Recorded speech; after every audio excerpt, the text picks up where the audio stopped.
Okay guys, nag-paper jam yung ating brother na printer. Pakita ko sa inyo. Medyo madilim kasi nasa baba yung ating printer. Paper jam guys. Okay, paano gagawin natin guys? Basican lang natin guys ha.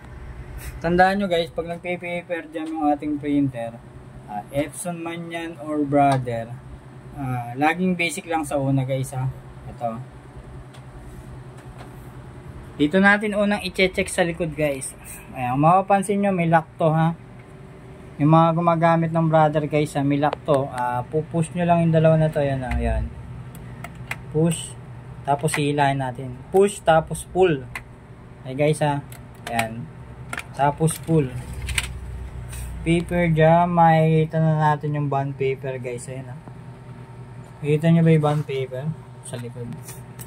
Okay guys. Tatry kong tanggalin ng isang kamay guys ha. Kasi hawak ko yung camera.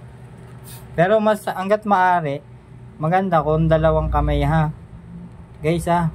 Hanggat maaari, tig-isang kamay. Kaso nga hawak ko yung camera kaya itatry kong tanggalin ng isang kamay lang. Okay guys ha.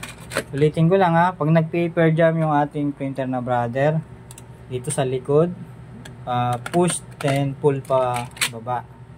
So, makikita nyo na dyan yung band. Okay. Guys ha. Simulan na natin. Dalawang kamay gamitin nyo guys ha. Tapos dahan-dahan lang ha. Basic lang lagi sa una guys. Gagawin ko lang isang kamay kasi nga hawak ko yung camera ha. Okay guys.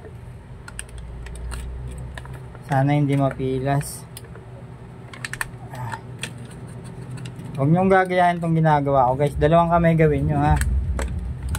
Okay. Basta dahan-dahan lang. Ang mahalaga huwag mapilas. O baka sabihin nyo, ba't ikaw isang kamay? Hawak ko nga yung camera guys ha. Hawak ko yung camera. Basta dahan-dahan lang guys ha.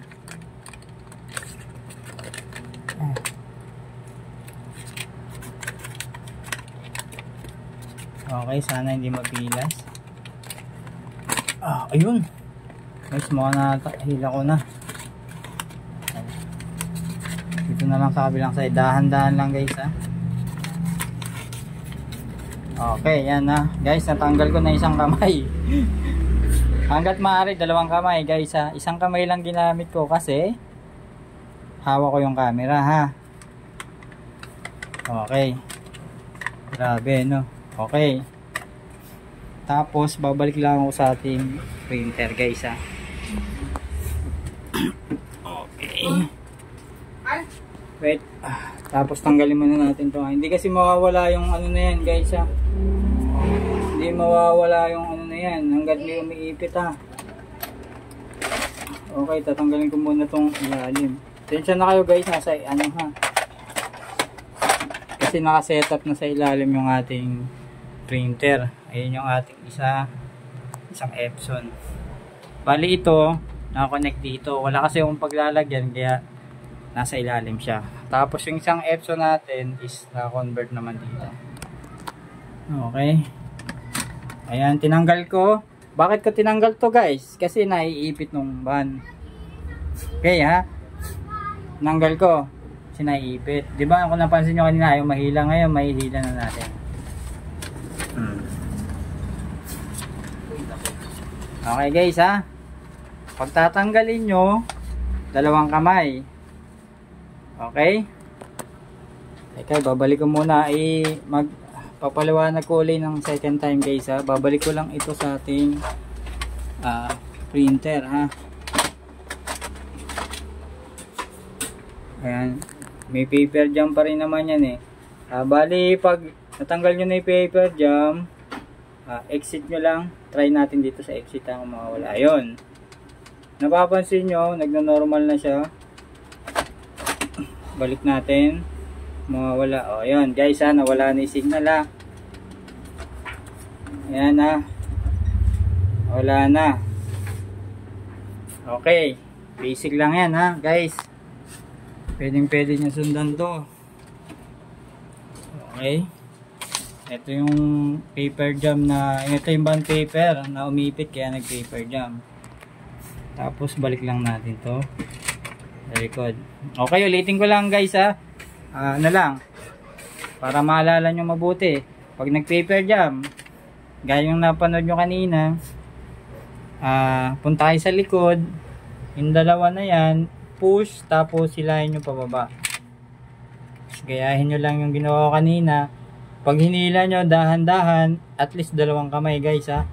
Huwag nyo gagayin isang kamay. Kasi kaya lang ako nag-isang kamay, kasi hawak ko yung camera para ma-videohan ko guys ha.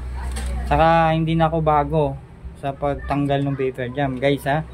Okay. Ganun lang, basic lang. Basic lang naman yung pagtanggal ng ating paper jam sa ating printer. Kasi guys, pag hindi nyo natanggal itong umipit, hindi mawawala yung signal na nandito kanina, di ba? Hindi mawawala yan kahit patayin nyo yung sa power on. Kahit hugutin nyo, mamamatay. Pag binuksan nyo, ganun pa rin lalabas ka. Okay guys, sana nakatulong to.